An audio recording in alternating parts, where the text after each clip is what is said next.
คอยน้องเดือน12น้องยังบ่ตาวไปหลายปี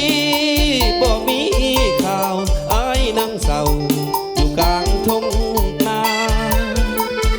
ก็เฟืองแห้งเหี่ยวไปตามกาลเวลาเปรียบน้องบ่เห็นค่าลืมเข้าในนาที่เคยดำลมหนาวพัดตอง